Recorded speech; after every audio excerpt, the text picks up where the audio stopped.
পশ্চিমবঙ্গ এবং বাংলাদেশের আকাশে চোখ রাঙাচ্ছে ঘূর্ণিঝড় রেমাল। আমাদের নদিয়াতে ইতিমধ্যে প্রভাব পড়তে শুরু করেছে প্রচণ্ড ঠিক আছে। ওমান, ভারত মহাসাগর উপকূলে যে সকল দেশ অবস্থান করে তাদের একটা সংগঠন রয়েছে। সেই সংগঠনগুলো এই সমস্ত ঝড়ের নামকরণ করেন।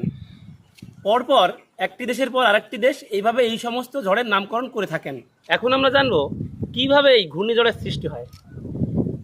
সূর্য যখন সমুদ্রের ওপর লম্বভাবে কিরণ দেয় তখন সেই লম্বভাবে কিরণ দেওয়া স্থানে নিম্নচাপের সৃষ্টি হয়, অর্থাৎ সেখানে বায়ুশূন্য স্থান সৃষ্টি হয়।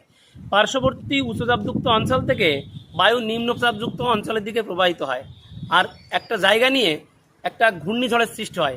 এই ঘূর্ণিঝড় যত বেশি সময় সমুদ্রে অবস্থান করবে পার্শ্ববর্তী জল বা বায়ু নিয়ে অনেক একটা বড় পরিধির সৃষ্টি করবে। যত বেশি সময় এই ঘূর্ণিঝড় সমুদ্রে অবস্থান করবে তত বেশি গতিবেগ বৃদ্ধি পাবে। স্থলভাগে প্রবেশ করে তখন গাছপালায় বাধা পেয়ে এর গতিবেগ কমে যায়। এই ঘূর্ণিঝড় যখন ভারত মহাসাগরে হয় তখন তার নাম হয় সাইক্লোন।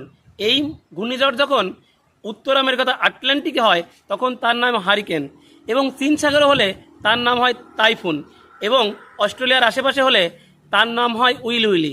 এমন নতুন নতুন তথ্য পেতে অবশ্যই সাবস্ক্রাইব করুন এই চ্যানেলটি।